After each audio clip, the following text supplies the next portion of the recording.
Episode 3 of the Big Chill Podcast, the opt-out situation. So a really good week in sports, especially this weekend. Everything seems to be back. So what did you guys take on the weekend? Any fun things you watched, Eddie? Yeah, I mean, I watched a lot.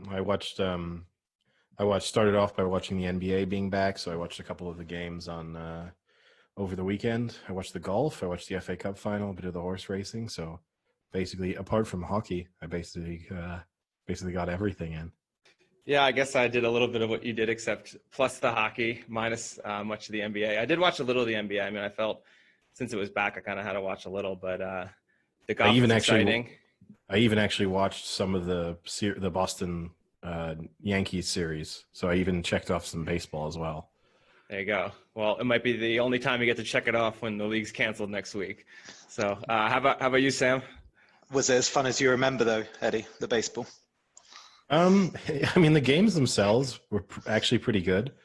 They're like decent number of runs scored, and they were sort of in the balance for a long time. The only thing I will say is in one of the games, like during the 7th inning stretch, they had someone singing, it was like God Bless America or something.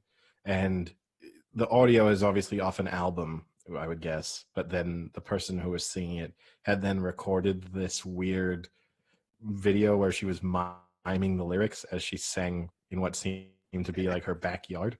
And it was, the production value on it was just so awful that I couldn't believe it was being shown like on the big screen. The fact that players were not laughing amazed me. And just to think that it was being shown in an albeit empty Yankee Stadium, but then also in a nationally televised game, and that whoever was involved in that was like, this is good, this is great. People are going to love it. It's going to really make them feel like the atmosphere is back. I mean, if there's no fans, why couldn't she just have literally sung it in her backyard? No idea. But it's truly terrible. And then that followed by like Take Me Out to the Ball Game just being played in an empty stadium afterwards. Just kind of depressing. There's some people have done because obviously there's no fans. So many sports have done so many different ways to improvise with the lack of fans, and like that seems pretty bad for one. But then, did you see in the UK Leeds United when they offered people? So they pay X amount of money, and what they can do is they can have a picture of themselves or maybe their kid or something like that in the stands. But the problem with giving British people things like that is most people. So someone took a photo and they had Osama bin Laden as one of them, and then next to Osama bin Laden would be someone's child, where they've done it as like a genuinely lovely present, and then below that would be like a picture of someone's dog. And they kind of tore it apart, but the dog is okay. The dog's just Osama bin Laden. Are you putting them on the same pedestal, like non-humans? Well, like the dog is obviously a surprise. Like you wouldn't normally see a dog sitting in the stands, but it's not offensive. Like I could actually think that was kind of nice. But yeah, Osama bin Laden is a bit of a push. Although you do know he was a big Arsenal supporter, so maybe. Is that true? Yeah, he is. Yeah, he is. He was. I'm not breaking news. I just said everyone knows. Or do you know something we don't? Yeah, I know two things. George Bush did 9/11, and Osama bin Laden is still alive. Okay, yeah, straight into conspiracy theories. Fine. The NBA kind of did something similar, but is it like Zoom or it's like some live kind of Zoom fan or faces? It looks so live. Stupid. Because some people are like really close to the camera, so it's a huge face, and other people it's like way far back. So it's like, look at this guy with the huge head over here. I thought it was Eddie for a while. Yeah. Oh, there we go. I was gonna try and beat you to it, but how far ahead did you plan that one? You didn't have to. Anytime I say big head in my head, I instantly think Eddie. Big head and donuts and Pringles. Wow. Instant Eddie joke. Wow. See, for me, I'd go tangy cheese Doritos. Wow. Make fun of Eddie, or that's your choice? No, just whilst we're on that topic, usually I'd go for that. It's good to know.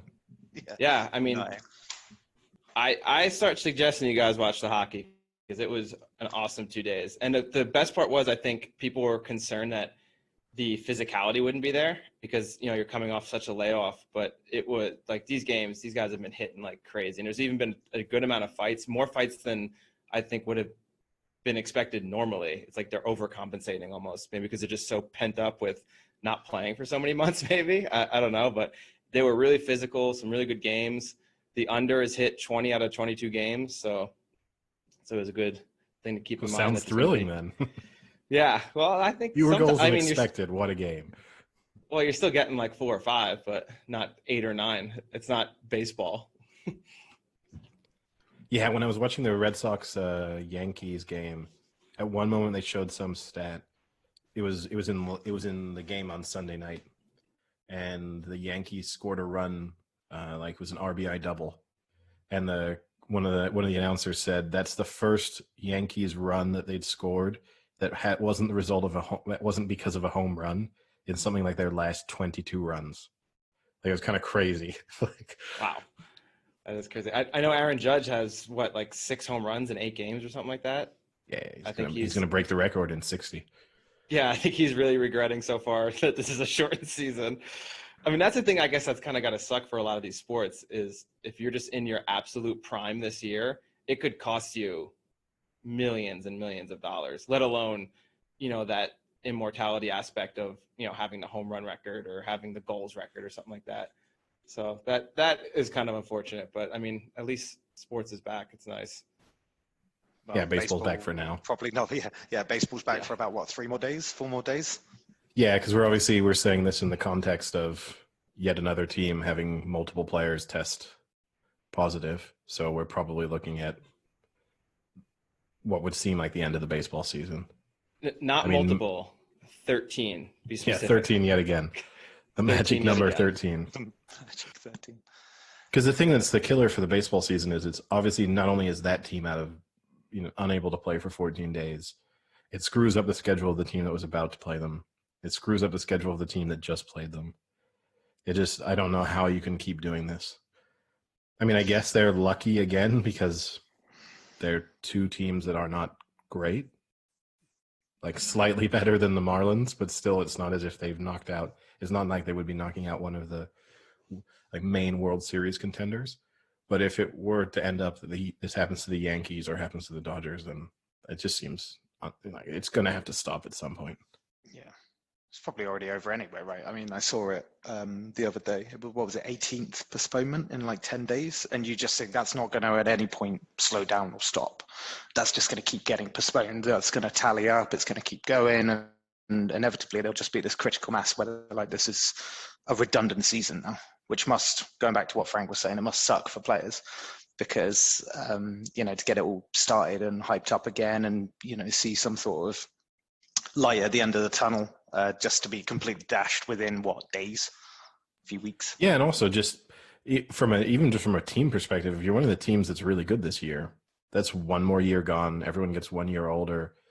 Contract situations might change in a year or two. So your window to win when you're really good is not always that big. So you might be looking at this stage where you thought, okay, we're primed to be very, very good for 2-3 years, and now that's being shortened to 1 or 2 years. Like that changes everything. Yeah, I think that's especially with baseball too. That's one of those ones where you could have like this is our season, and then next year contract, goodbye. You're in a rebuilding season for the next 8 years. You know, it's not hockey's one of those ones where you can kind of have a dynasty for a while. Football, you can last a few years at least. You know, it's becoming less and less with the big free agency contracts, but baseball is one of those ones I definitely think it's a lot of these teams are a one and done team. I mean, you see these teams that will win and then just completely dismantle their team, you know, like they were ready just for that 1 year. So, yeah, I mean, even the national, like you look at it, the Nationals won the World Series, several of their key players left. Like they have to feel even happier about having won that World Series because now it's like, they're probably, by the time all of this comes back together, they're probably gonna be like a shell of the team they had before. I mean, it must just screw over like next season as well, right? Because if they forfeit the season or whatever they do with it, it's all that kind of TV revenue probably gets forfeited, sponsorships get forfeited. I'm imagining this probably is a mess up for a good couple of years now. Yeah. Financially speaking, I guess, but also then I guess they could probably start the season again, and just go, right, the season's done. We'll start the new one when it would usually start, I guess. But financially speaking, that's almost a year away, though. You're not. Yeah, that's bad, though. Yeah. It's just, for me, the funny thing is you'll read about what they say they're going to do, and it's just becomes more and more evident that I don't think they have any clue almost as what they're doing. I feel every other league at least has a plan.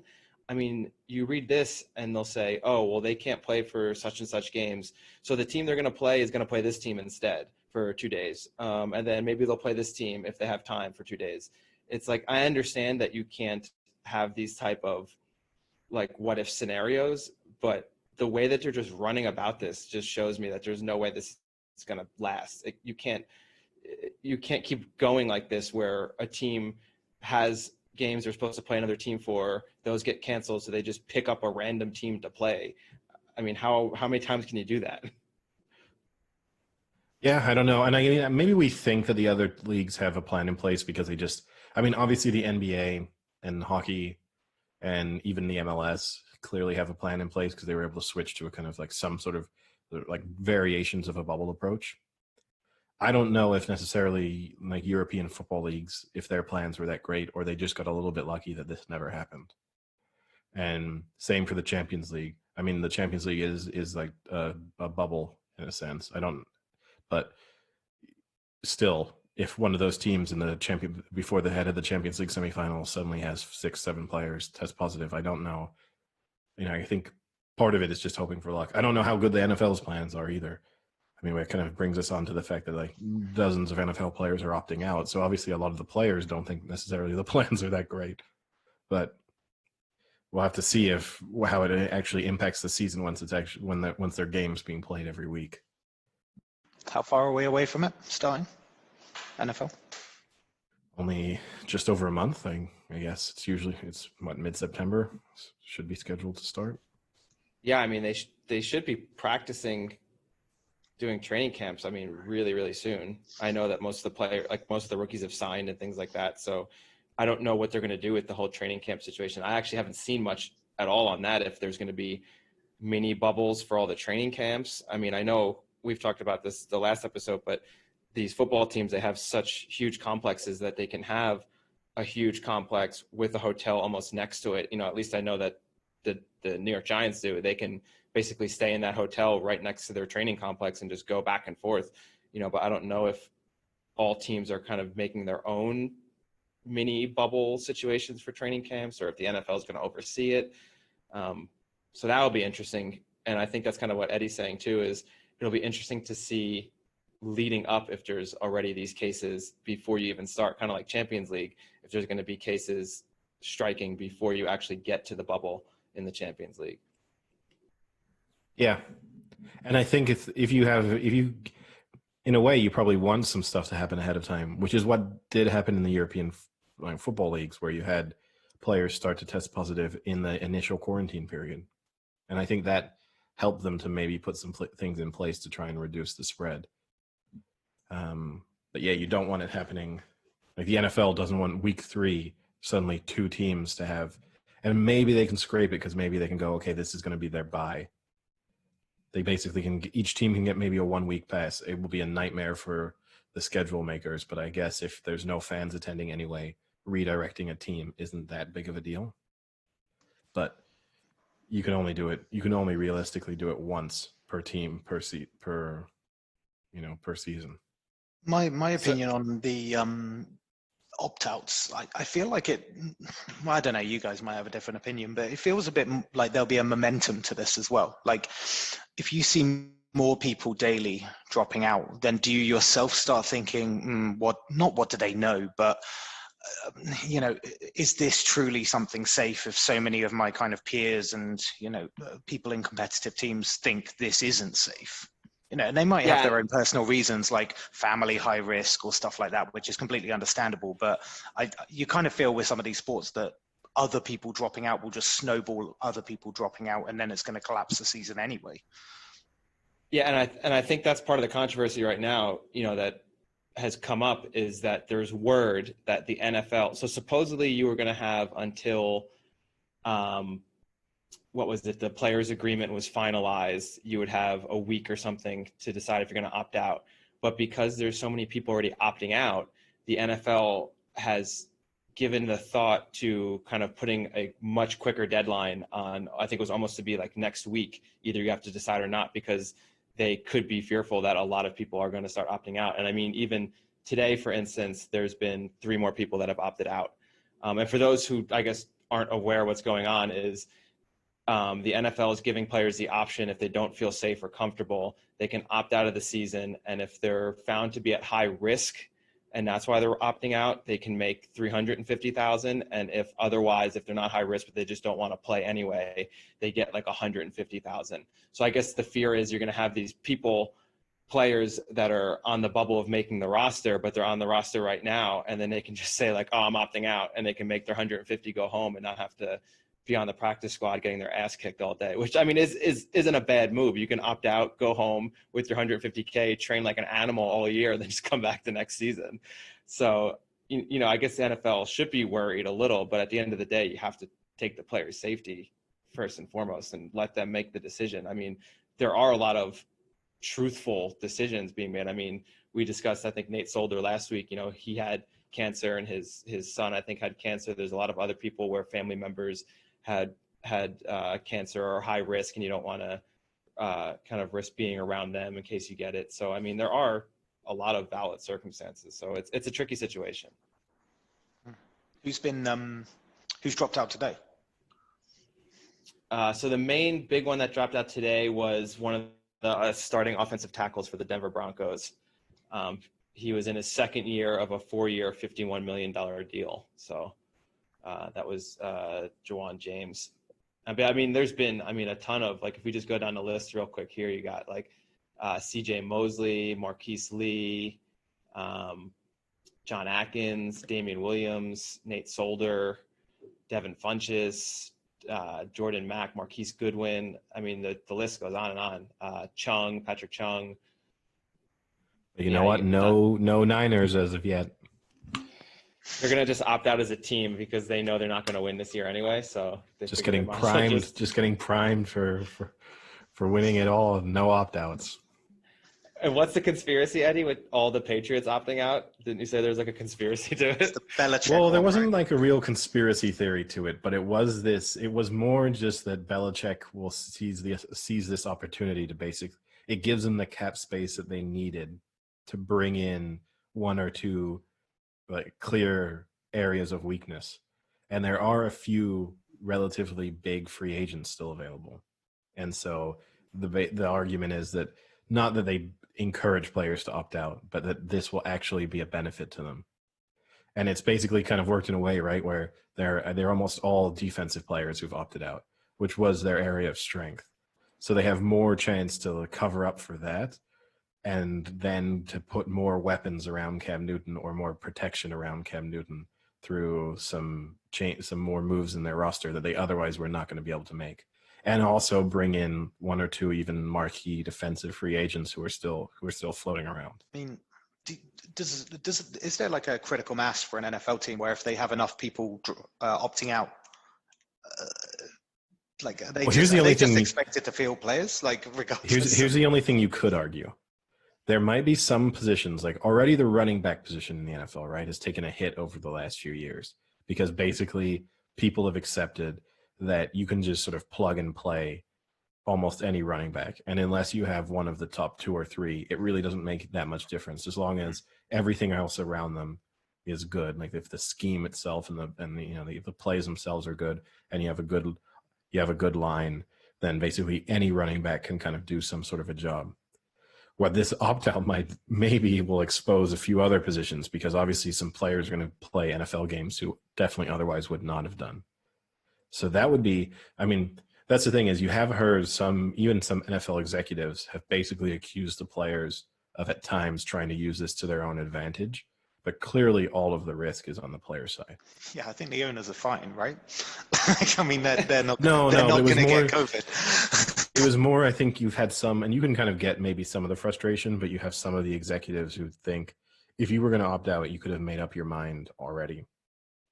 And so these kind of like staggered opt-outs as they trickle towards the deadline, they could have just decided, a week or two ago, all right, that's a pretty good offer. I'm in a situation where I can't take the risk. I'm opting out and taking the money. And so I think when you listen to some of the comments coming out, which a lot of the times is those sort of unnamed source from NFL team says that players aren't acting in good faith.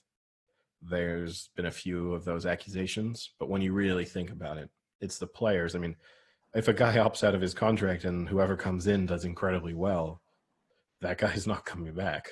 I don't know why they think there's no guarantee for any of these players who leave that they're ever getting an NFL job again. Yeah, that's true. I mean, not because they're being blacklisted, but it's just because, look, if someone comes and takes your place, who's to get? Well, the NFL has never blacklisted before, so. No, that would be totally unheard of for the NFL to ever think that they, for some non-footballing reason, wouldn't put a player on a roster.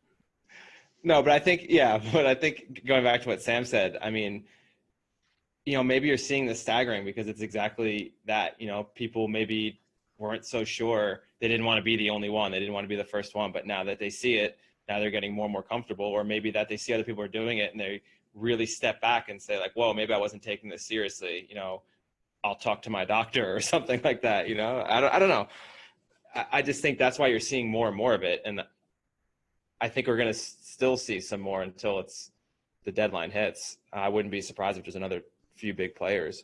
Yeah. And I mean, also if you look at the Patriots situation, you also might get to a point when you're a Patriots player and you're seeing all your teammates opt out where you start to think, we might suck this year. I'll just take the $150,000 to not have my body destroyed on a weekly basis and end up at best winning the division and losing in the first round of the playoffs. Especially if you're a defensive player and you think to yourself, oh man, as a unit, we're going to struggle now. So this is not going to be fun.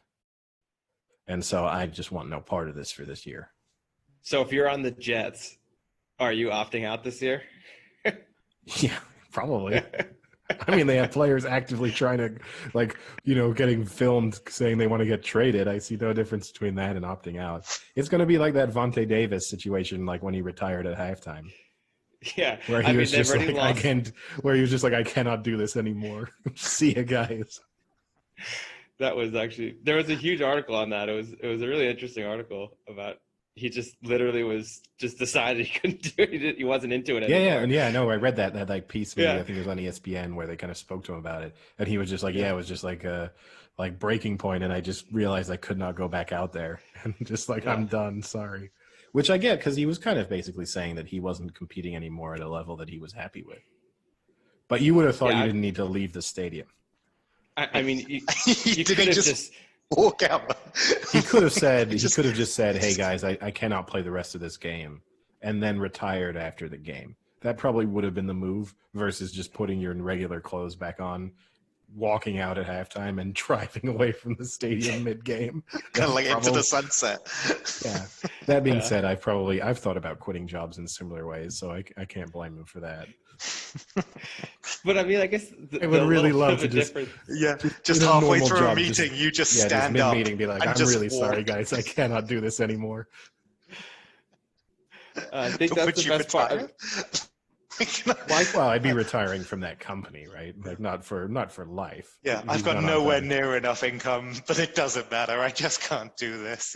Yeah. It wouldn't be quite as sort of as emphatic as him, because I'd still be like, I'm going to leave, but I wouldn't mind negotiating some deal before I walk out, guys. But as far as just everyone remember that I quit during this meeting.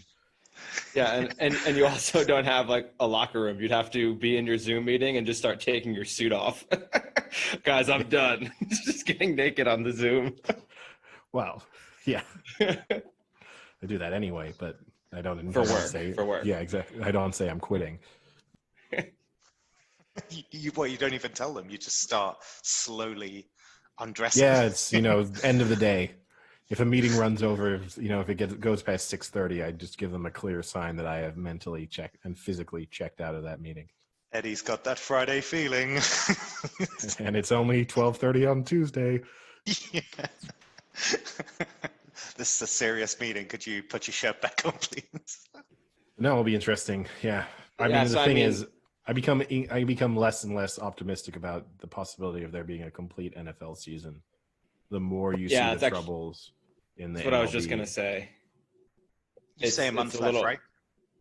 It's a little worrisome. Well, And I mean, I obviously, think- that's the sport I want to come back the most. Yes. I mean, here's the thing: is they could just do something crazy, like kind of copy the UFC style, right? And have the Fight Island concept, and like the Football every NFL Island? Oh, I thought Every you meant NFL like the concept of the sport rather than Yeah, what yeah, they're no, they doing. just- yeah, exactly. Like, you know what? Let's just have kind of these Mortal Kombat style We'll just do scenarios. 1v1. Each Yeah. team, as if it was like a war from ancient times, where they're like, we're going to avoid the slaughter. Each team is just going to nominate one player, and we're going to do some Alabama drills, and that's how we're going to decide the outcome of these games. Yeah. We're going to go But to a no. neutral location, and it's called the cage.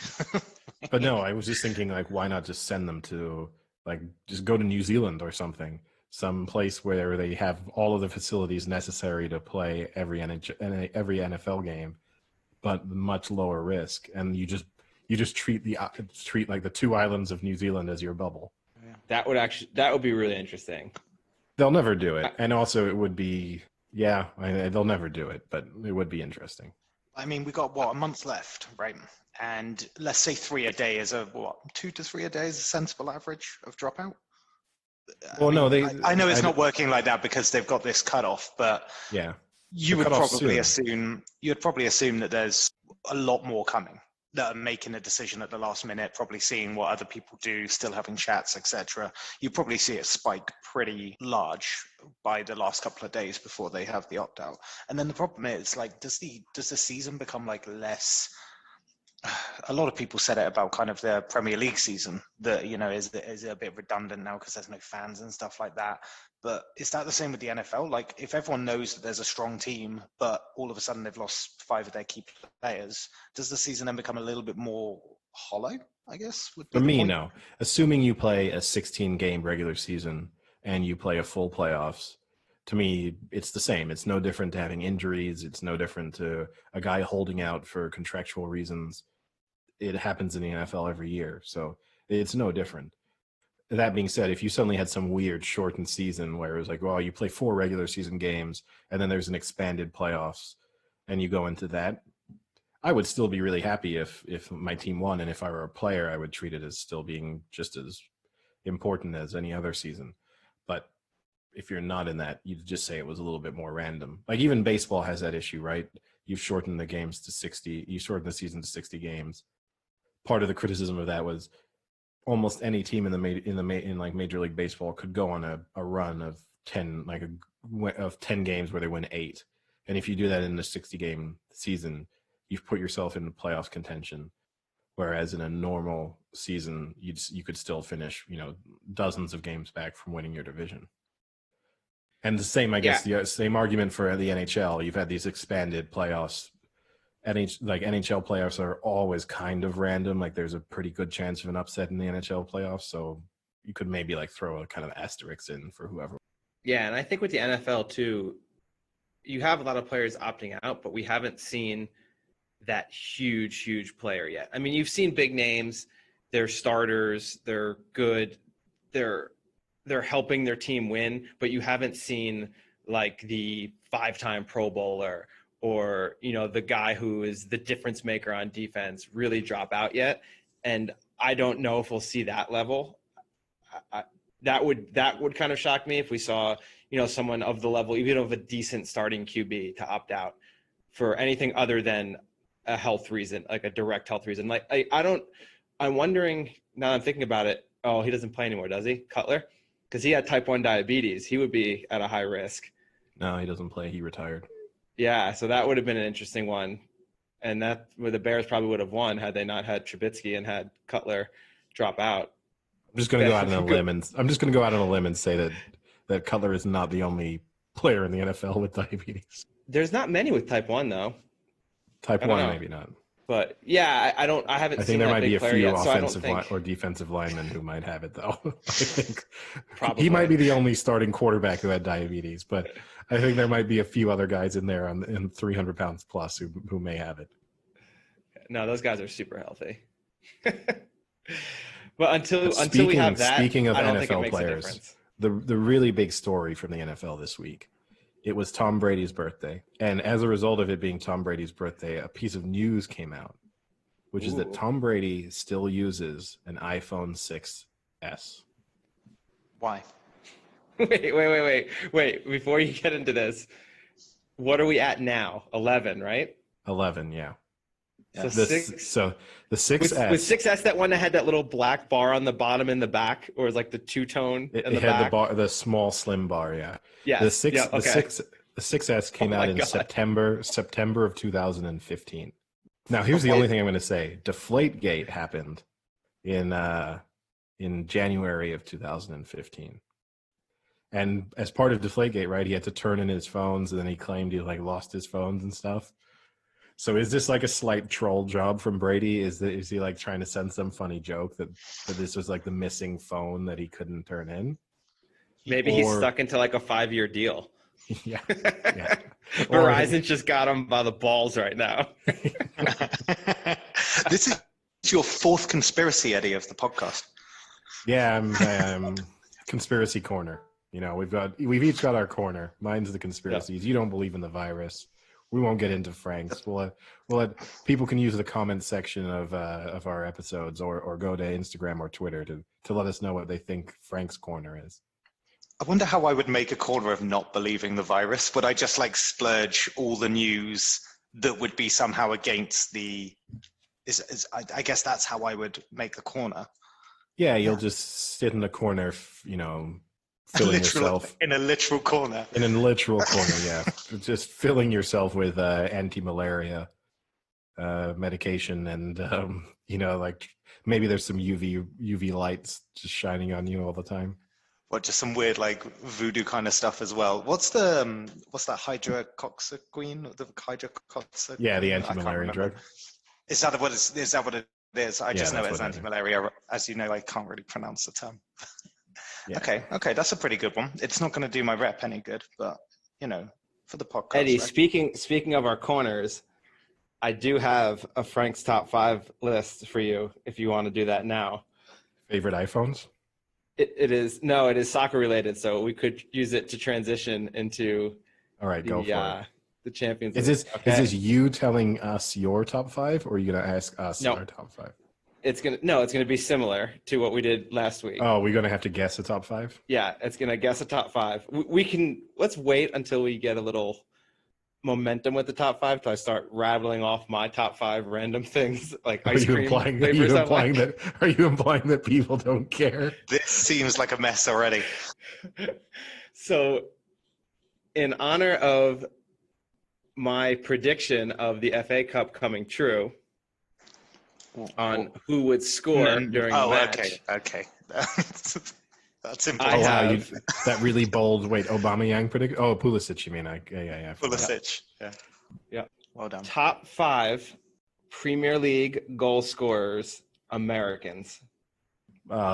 Okay. Number 1 is Clint Dempsey. Number 1 is Clint Dempsey. Landon Donovan.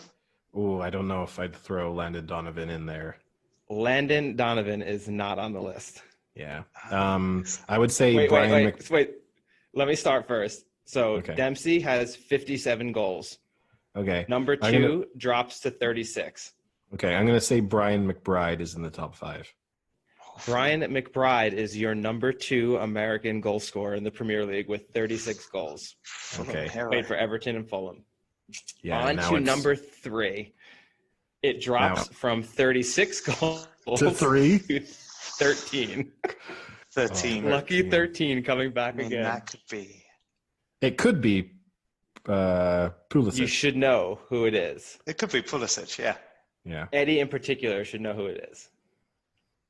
No, it's not Pulisic because he's only played in Premier League this season. I know, but I would have thought if we're already If we're already He at had a good 13 scoring. for number 3, number 5 is going to be under 10, I would have And thought. also, he had a solid season. So wait, I in particular should know who he is. So you're implying that he played for Blackburn, He did play for Blackburn. an American who played for Blackburn in an outfield position. Because Brad Friedel is the obvious one, but I don't think Brad Friedel scored 13 Premier League goals. He did have that one. He did score a Premier League goal, but I don't think he got another 12 anywhere else.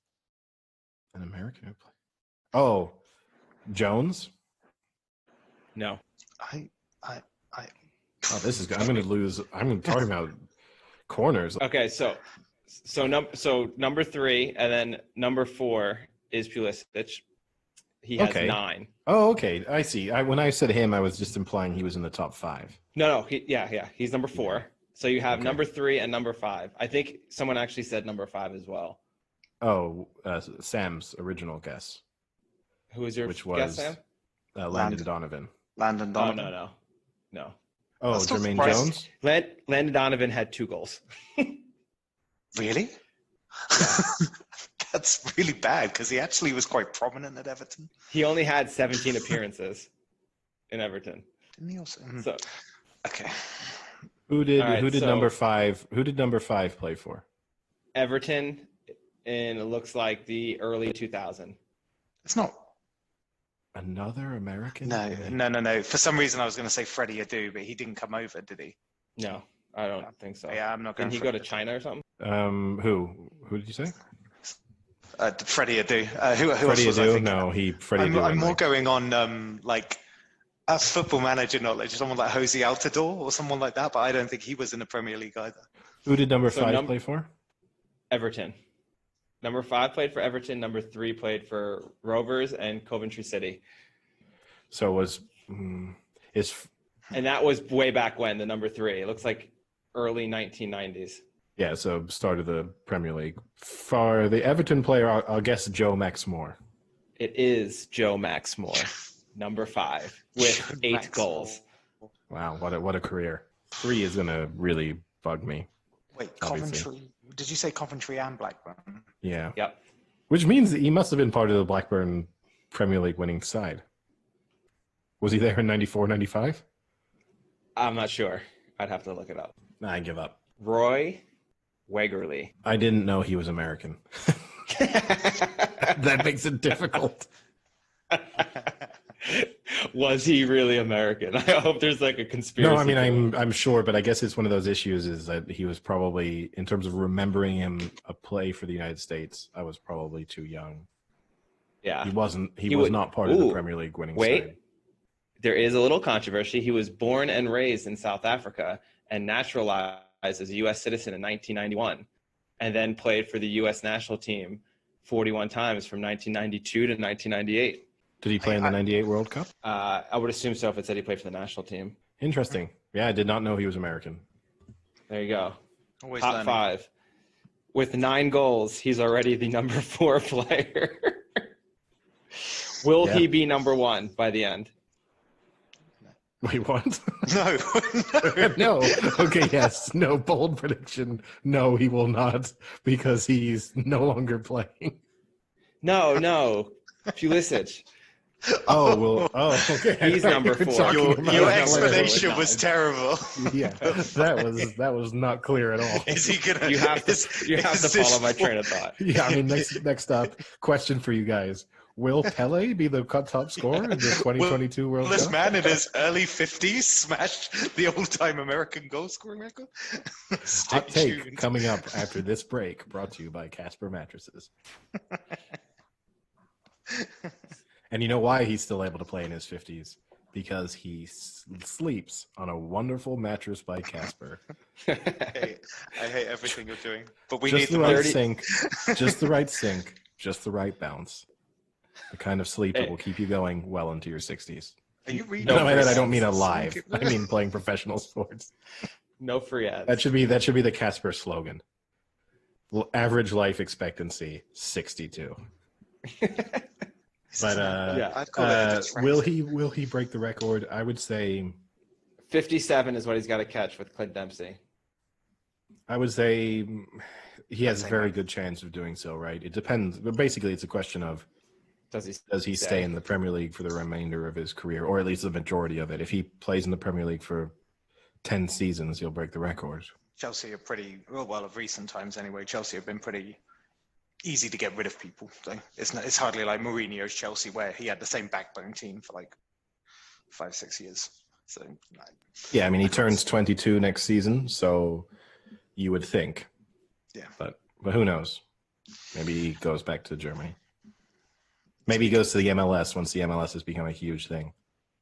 Speaking of, we've talked about the MLS twice today, and we haven't mentioned it the first 2 episodes at all. Well, I heard from the fans. You know, I got flooded with emails and tweets, and you heard they were just saying, yeah, he was very persistent. He sent me a lot of messages. I'm pretty sure he's just a bot. No. It was. I'm pretty sure it was David Beckham. He just wanted us to cover the MLS a little bit more. He needs a little bit more press coverage. So was he the one that told you that the play is pretty comparable? Yeah, he said it's just as good, if not better. How's this new franchise coming along?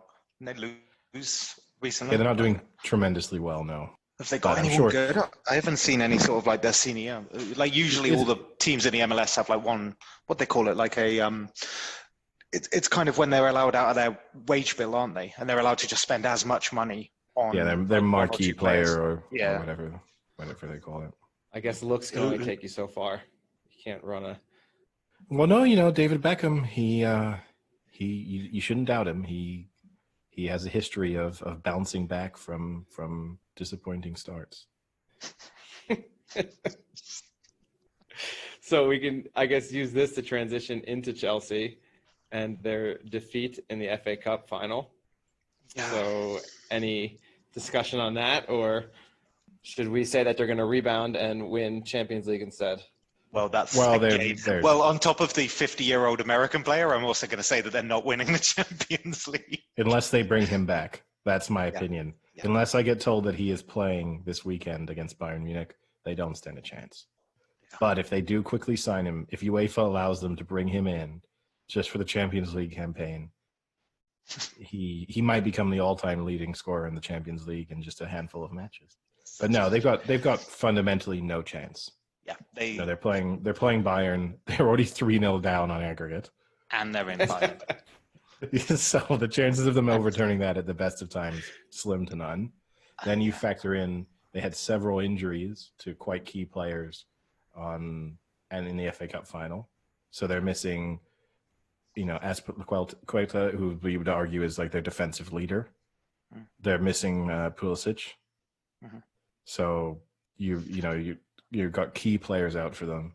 Yeah, they have no chance. If they're at a 2% chance of winning, they're at a 0 with the injuries as well. So 2% would have been generous.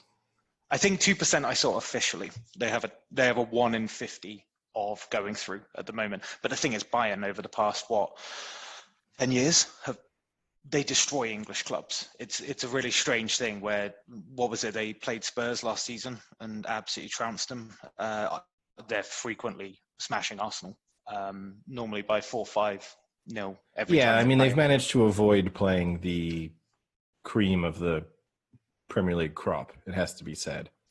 But they play next, don't they? If they both go through, Man City and Bayern would be the semi, right? Yeah, and I would make City favorite. So wait, can we just go back? No. How are they running this? So are they going to play the second match of the aggregate at wherever they were supposed to, and then do this bubble thing? They're all in Germany, right? And then or are they going to Germany after this match? Europa League is Germany. Champions League is Portugal, I think, is Lisbon. Yeah. Either way, they're bubbling it. But are they bubbling like this second? No, match? the first match is being played they're finishing the second leg in the venue in which it was supposed to be played. Yeah. Okay. And then no fans. And then for the semifinals and final, it's a bubble.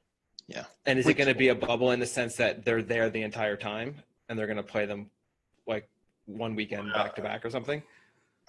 No, they're still separated by this, but I guess it's not too much. Managing the bubble's pretty small because it'll only be 2 teams hanging around for a week. Okay. Because you lose, you go home.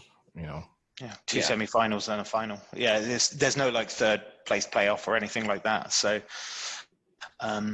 it's a pretty simple one to do. It would have been unfair on the second leg home teams to be given a neutral venue when the other team had home advantage, because there's quite a few games still, you would say roughly on a knife edge, like Napoli, Barcelona, Juve, Lyon, and you would say home field advantage matters, or like home venue matters. I mean the Europa League. The Europa League is more complicated because Europa, you're just wrapping up and moving into the quarterfinals, so they've got more to go, and that's a more significant shift in the change in which the competition's being played. Although they had shifted because some matches for the teams that hadn't played there, for them it's even more complicated because some of the teams hadn't played their first leg of this round, so that makes it even more complicated. Yeah, but there's some pretty dead rubber ones in that one though, isn't there? Like Wolves are already through, Inter are through. No, Wolves drew 1-1 with Olympiacos. I still think. Yeah, but you're not like. Wow, no. Okay, yeah. Okay, that's true. It's not a shoe-in. Like, but United are definitely through. Inter are through. Inter are starting afresh. Inter are playing. Are United favorite to win Europa? They got their opening game. I think Inter are betting favorites at the moment. I think United are second in the odds, I believe. But that would be a good matchup if that was the finals. It could be the final, yeah. You'd argue that, so as it plays out, you would expect it to be a semifinal of, say, United versus Sevilla or Roma, or Wolves, if Wolves really do well, and then you're looking at Inter in a semifinal against a less spectacular side. Inter have a pretty easy path through to the final, relatively speaking, if they can get through against Getafe. But after that, it's pretty straightforward for them. I mean, relatively speaking, Man U and Inter would be a pretty good draw for Europa League. I mean, that's got to be a pretty good final in comparative terms to what it usually is. Yeah, you do have the seasons where it is very good, but it's true that there's some years you don't feel like either of the teams would make a list of the top teams in Europe, whereas this time around you could argue that both, particularly on current form, if you're taking United over the past, like since the restart, you're probably looking at 2 of the top 20 teams in Europe. So yeah, it would be a good final. But then there's also every possibility that you're looking at a final with Olympiacos against Wolfsburg, and then it doesn't seem quite so exciting. Rangers. Wow, I can get into that one. Yeah. But what about Champions League then? So, I mean, you think City are through? You think Madrid can do anything to overturn that 2-1? I mean, I think City are through. I mean, when I say they obviously a 2-1 aggregate lead, they're not through based on that. But I think with that in mind, you're talking about them, even conceivably being able to, draw and go through. I think that I would be surprised if they went out. It's difficult. It's a hard one to judge because both teams are in a better situation than they were pre-lockdown. Real Madrid hit really good form when La Liga restarted. And then for Man City, they got Laporte back. So in a weird way, you'd say both teams probably feel more confident than they would have done if they played this when it was first played.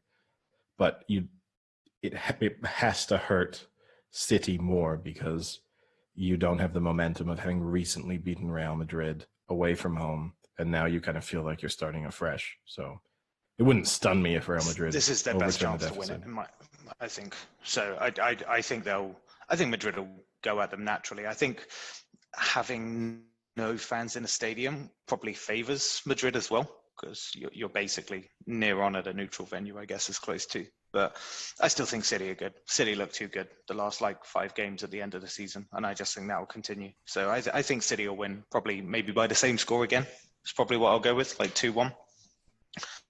So yeah, I mean, Yeah, I think this is 100% City's best chance to win the Champions League in a long time. I mean, that being said, obviously they lost to Spurs in the latter stage of the competition before, so it's not as if they sort of always been crashing out early on. But you'd have to say they're one of the more informed teams. If they win this, they're playing either Lyon or Juventus in the next round.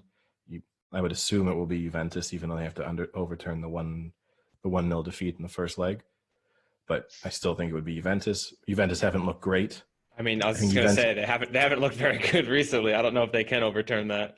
Well, the thing that's difficult, and it might hurt them, but basically, in the end, right, they ended up winning Serie A by 1 point. But fundamentally, they really won it by about 9 points and then stopped playing. And their gap, they rested players. They clearly weren't playing. They obviously had their thoughts on no one getting hurt before the Champions League came back, which makes total sense. But you do wonder about those teams if you can go from playing in second or third gear to suddenly having to play in fifth gear when you need to. And, you would argue that PSG have shown that that's almost impossible at times. That's what PSG try and do. They cruise through Ligue 1 games for most of the season, and then suddenly they have to play. They get to even in the group stages of the Champions League, they can kind of be in cruise control, and then they get to the knockout stages and they have to play 2 matches in fifth gear, and they can't do it, or at least they're unaccustomed to the scenarios in which they're going to be faced with. Juventus at least won't struggle with that aspect, but it might be tough for them to flip mentality. I guess that would bring my question is, does PSG have a shot? I think Mbappe is supposed to be back, though it seems based on everything coming out that Mbappe is back. If Mbappe isn't back, I mean, they're lucky. They're playing Atalanta, who are a good team and who obviously were really good this year. Yeah, right? They were super consistent this year. And they came back pretty well, I think. They've been playing pretty hot recently.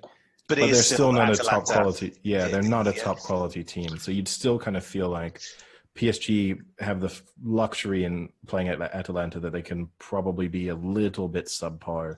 Like if Mbappe's out, I would still make PSG favorites. Whereas had you told me that PSG had been playing City in the next round and potentially without Mbappe, I would rule them out. This way at least, and I mean PSG have actually quite a nice. PSG are on the right side of the draw because they have Atalanta in this round, and then they play the winner of Leipzig or Atletico Madrid, both of whom, again, are good teams, but you would not put in that sort of upper echelon of European teams. Whereas you look on the other side where you have Real Madrid, City, Juventus, Barcelona, Bayern Munich, all on the other half of the draw. Clearly, PSG are on the better side. Now, do you think it's hurt them? I ask this because I just have this image of PSG being the laziest group of players I've ever seen. Do you think it hurts them that they've had such a layoff? And I can't imagine half of these guys are sitting at home being like, I need to stay focused for Champions League. I just see this is the type of team I see that they're going to get a text message the night before being like, hey, you got to be at the hotel in the morning for Champions League. And they're like, oh, shit. They definitely are a group of probably, relatively speaking, quite lazy players, who many of whom seem to enjoy their life off the football pitch about as much as they enjoyed on it. So yeah. There's definitely that aspect. I mean, obviously it's like the French restart was the weirdest one because they ended the actual season, but then they've come back over the last couple of weeks to play these 2 cup finals. Yeah. So PSG have played 2 competitive matches in the past 2 weeks. But how did they look? They looked quite bad in both. I mean, they played the first one. They played Saint-Etienne. They played against 10 men for sort of 75 minutes, and they won 1-0. And Saint-Etienne arguably had almost as many good chances as PSG had. Then they played Lyon in the second one, and it was incredibly. If you thought the FA Cup final was dull, it looked incredibly exciting compared to what PSG Lyon managed to turn out. I mean, it was an awful match that then 0-0 went to penalties. Yeah, that Saint-Etienne game was fantastic, though, because it's like, oh, here's French football back, just for a couple, but back. And within 15 minutes, they're fighting. They're just on the pitch fighting. And Yeah. you just wouldn't see it like you wouldn't see it traditionally on a football pitch, of course, but it was just so surreal, just being like, oh, they're back. They must be really keen. Oh, no, they're just going to beat the crap out of each other for 15 Well, the issue minutes. that was, right, which I think PSG can probably, I mean, I'm not going to defend Neymar for his tendency to roll around on the pitch too much, but definitely when PSG play matches against a lot of other French teams, clearly one of the tactics is just to kick Neymar and Mbappe. And so when you do really watch the matches, they do take a lot of sort of nothing, often nothing horrific, although the challenge on Mbappe that got the red card was not a good challenge. But it is just a lot of like someone leaving a foot in or being a little bit late. And they're just kind of all these sort of little niggling attempts. And over the course of 90 minutes, they obviously add up. And now, it's probably encouraged by the fact that Mbappe then rolls around on the floor for 5 minutes after they happen each time, but it's not great. But we'll have to see. It's definitely the draws. Yeah, I mean, you'd have to say like I put PSG as favorites to make the final based on who they have to play, assuming Mbappe is fit. Yeah, they've got to beat Atletico. That's basically their route to the final, right? And you have to say this. If Neymar and Mbappe aren't happy about getting kicked in a regular French Ligue 1 match, when Diego Simeone draws up a plan, he's not going to take it easy on them. I mean, Klopp leveled so much at Simeone, didn't he, when they beat them in that game? So, yeah, he's absolutely going to kick them. Yeah, I mean, that's the thing. Simeone's not, they don't play attractive football. It's very physical. So you know that every little trick up his sleeve, he's going to pull out in those ones, and you don't blame them. It's like getting in a drag race, and one of you's in a, some Fiat, and the other one's in a Ferrari. Like there's you're not going to win if you just try and floor it and hope for the best. And that's not to say that the Atletico Madrid team doesn't have talented players in it, but it's not the same quality as they're often playing in the Champions League level. I was hoping you could at least do nationality level cars. Oh, but we'll give you a minute to think about it. I mean, I'm going to take a while before I can think of a Spanish car manufacturer, to be honest. Maybe there is a really big one, but off the top of my head, I cannot think of a Spanish car manufacturer. And then you have to think of a legitimate French one. Well, a legitimate French one is easy enough, but not thinking of one that you'd associate with speed. That can't be. Yeah, that's what I mean. Oh, it's tough when, I mean, if you reverse it, and it would say it was Juve against PSG, it's hard for Juve because they're driving a Ferrari and PSG are driving a Peugeot 306. There's only one winner there. It could have worked out. Seat. Put that in your back pocket. There's your Spanish car manufacturer, Seat. Oh, Seat or Spanish? Well, there you go. Yeah. And there you go. That's the perfect. Seat is perfect. There you go. Just need a really fast French car. So at the moment, we've done quite a few of the games. Are you going Man City to win Champions League, Eddie? Yes. Again, I put it in the same classification as the FA Cup final. I don't say it with sort of total confidence, just in part just because they have to beat 3 good teams to win it, and that's not the case for everyone else. Yeah. So who would they have again next round? Either they'd have to play either Lyon or Juventus, and then in the following one they'd have to play one of Napoli, Barcelona. Let's rule Chelsea out. Bayern Munich. So you would, if it kind of went to form, you'd assume they're playing Juventus in the next round, and then probably Bayern, but possibly Barcelona. I think. What about Barcelona? Barcelona are obviously going into what is their away leg with a 1-1 draw. Barcelona looked really bad after the restart. Everything coming out of Messi is really bad news for Barcelona, just his frustration in terms of the quality of players around him and their recruitment policies over the last few years. He's obviously incredibly unhappy. They looked really disjointed. I watched several of their matches after the restart. They just the kind of fluid attacking football that you associate with Barcelona. Like even in matches before in previous seasons where Barcelona maybe slipped up, you always expected them to look dangerous. And maybe they didn't take their chances, or they made some defensive mistakes, or the other team just scored a couple of really good goals. But you were watching matches where they were laboring to get shots on target. And that was the most surprising thing. So they seem to have a real propensity to mess up at home at the moment as well. I know you said away, but I thought it was home for some reason. The next one, I thought Barcelona were at the new. Oh no, yeah, you're right. Sorry. And they've got a real propensity to mess up at home. Like I remember, like 6-7 years ago, if you saw Barcelona -2 at the new camp, you'd take it. Like it was such an easy bet. But at the moment, they just seem to have these 2-2 draws, and they go 2-0 down within 18 minutes, and then just have to claw it.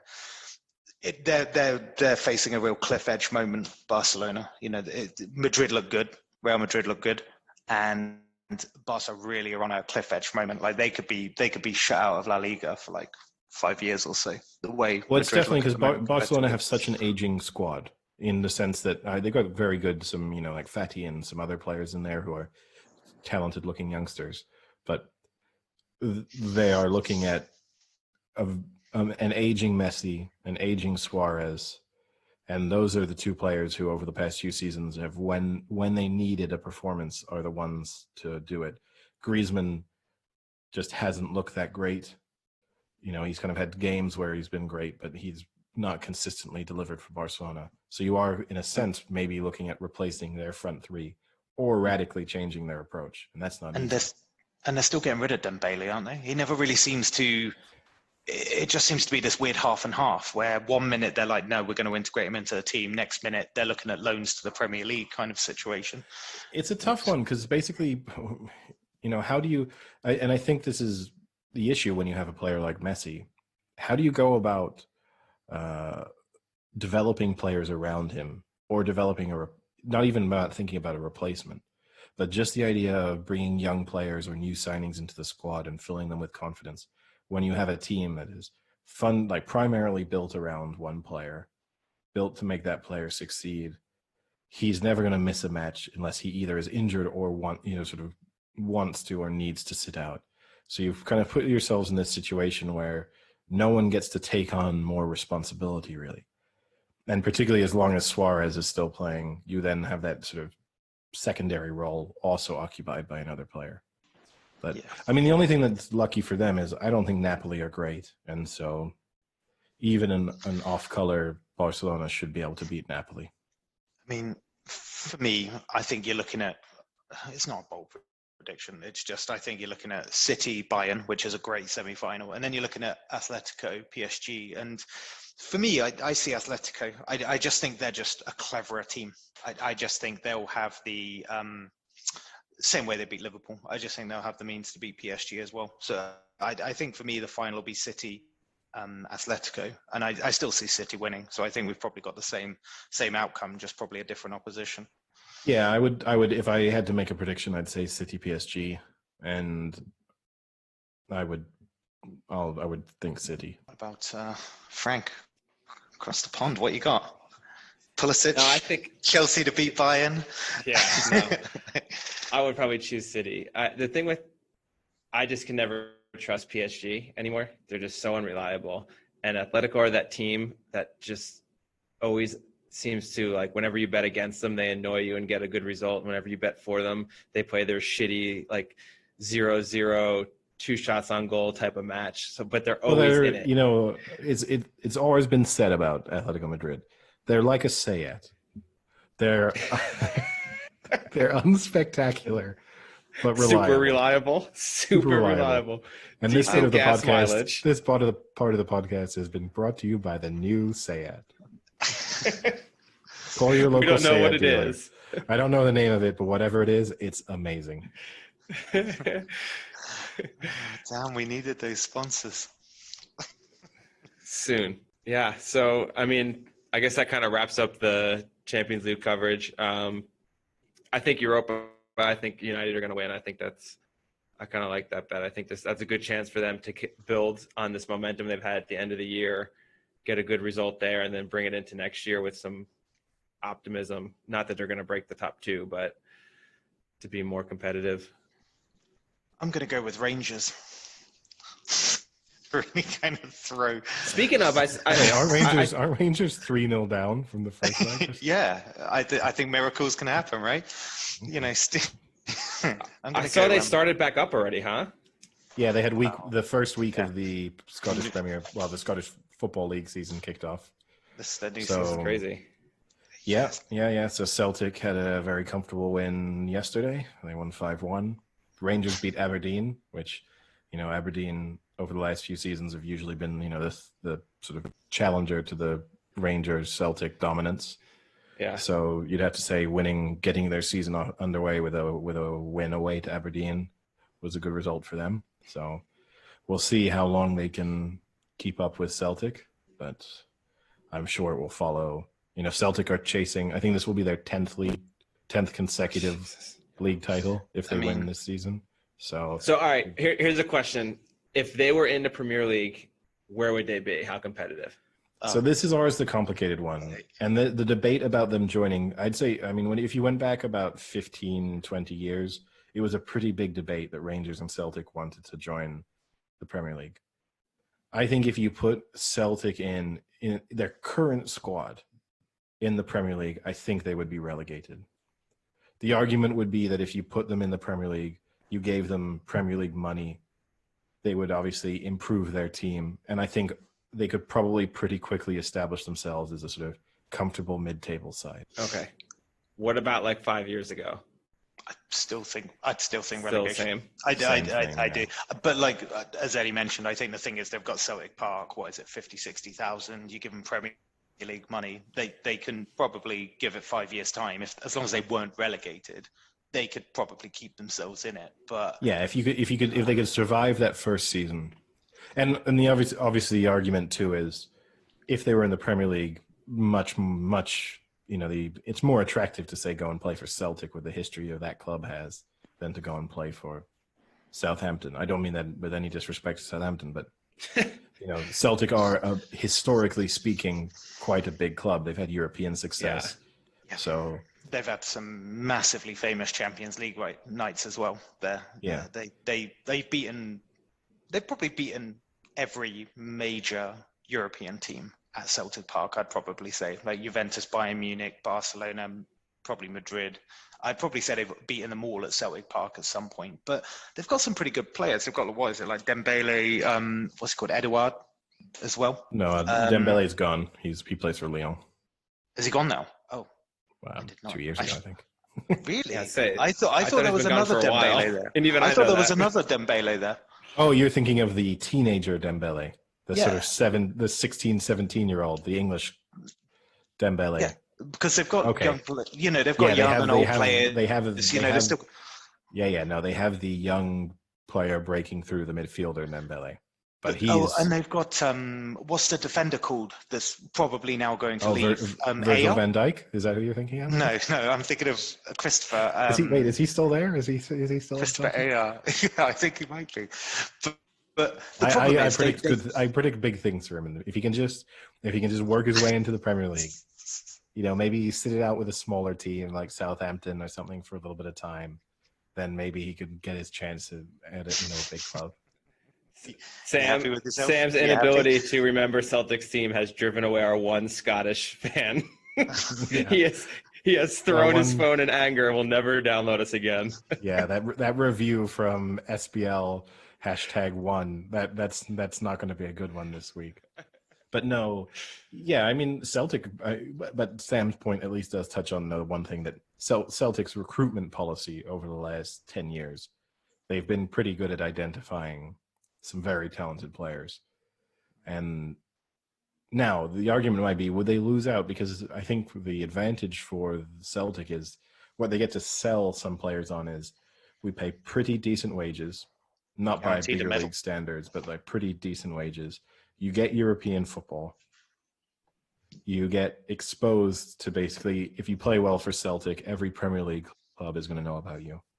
And because you're playing for Celtic in the SPL, we cannot command a transfer fee high enough to stop you from being bought by basically anyone. Yeah. If no matter who you are, if you come in for 20 to 40 million pounds, which by now, by sort of modern day money is not huge. You can buy any Celtic player. And so I think that works well for them. If they were in the Premier League, you couldn't say that because they couldn't go and buy, they're not going to sell. They wouldn't have sold Van Dijk to Southampton if Celtic had been playing in Premier League football but struggling. And also, let's be honest, if they go in the Premier League, you're kissing goodbye to European football for a long time. In the short term, at least, yeah. Maybe they get Europa League football in a couple seasons, but yeah, it's definitely out the window.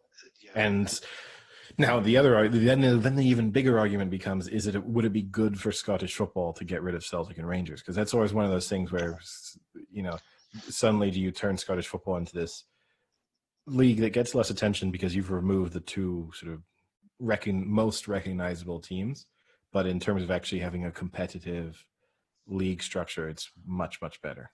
I guess could you say you've already seen the kind of future that, because you've had the Welsh teams out of the Welsh side of things, and you could hardly say the Welsh league has developed massively, without Swansea, Cardiff, Wrexham are a weird excuse, but yeah, Wrexham.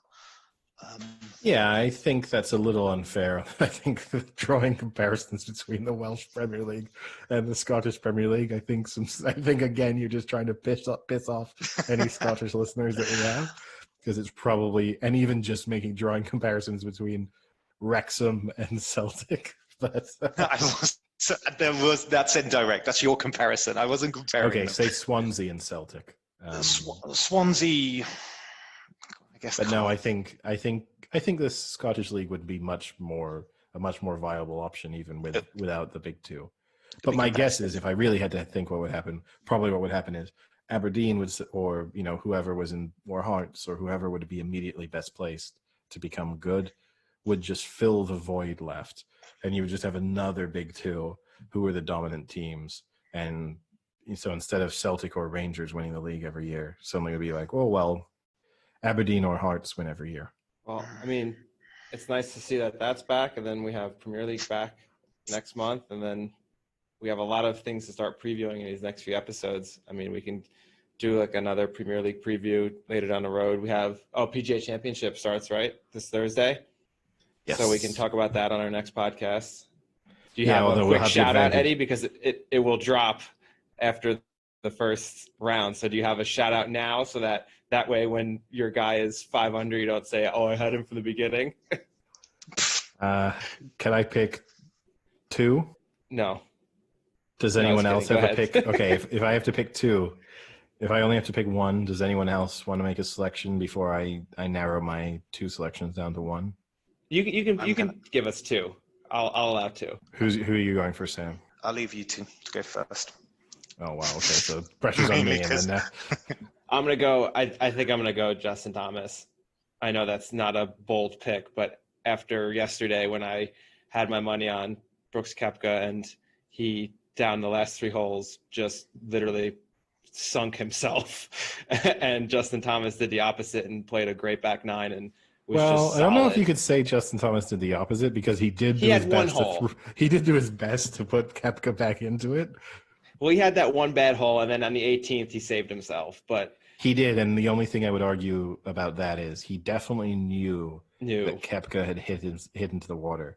So what could have been a potentially tricky chip shot was suddenly like pressures off, and that probably really changes it, because he was looking at it. If Koepka had just put his drive on the fairway, his tee shot on the fairway, then in the back of Justin Thomas's mind would have been, I need to put this close.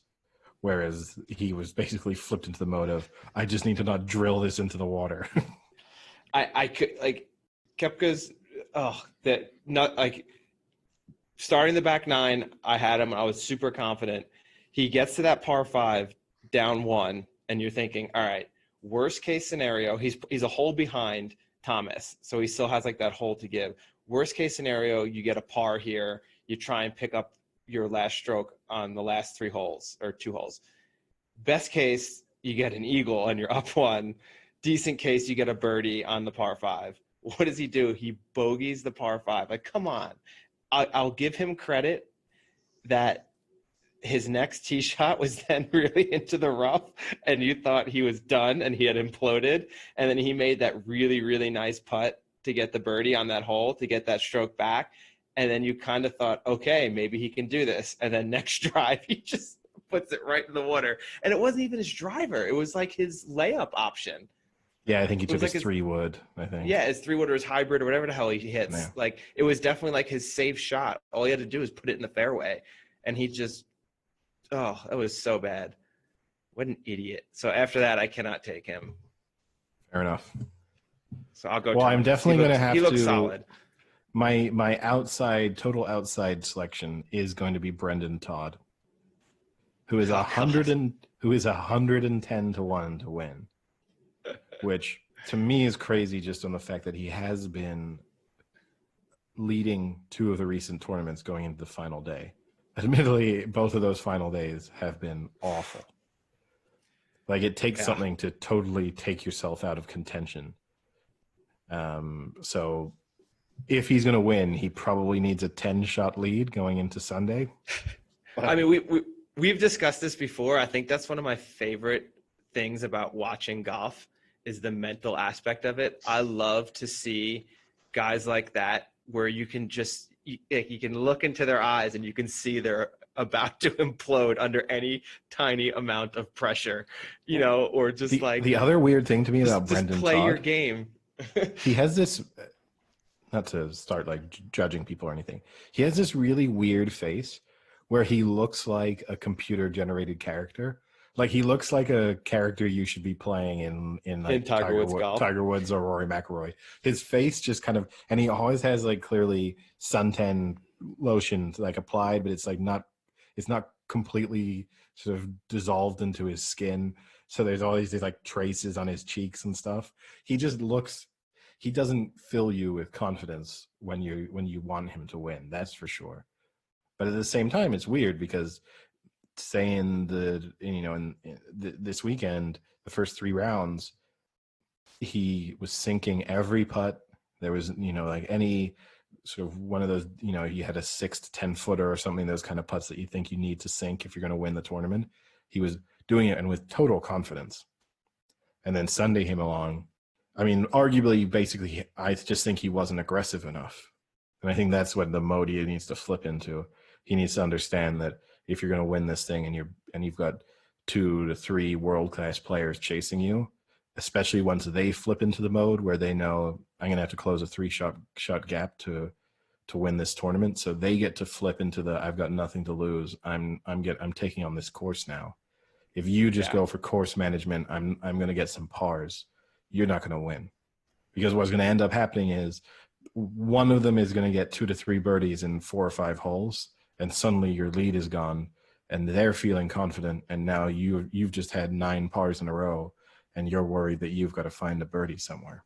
Yeah, and I mean that's the thing with golf too. I don't particularly understand why going into a 4th round you'd then want to play that conservative game, because if you're playing a conservative game to maybe shoot 1 under, there's a decent chance you just hit 2 or 3 really poor shots and you go from 1 under to 3 over, versus if you're more aggressive, you're still going to hit those 3 bad shots. But then if you're more aggressive, maybe you can get a few back early on and be 3 under and then have that leeway to kind of lose those strokes you're most likely going to lose unless you shoot the perfect round.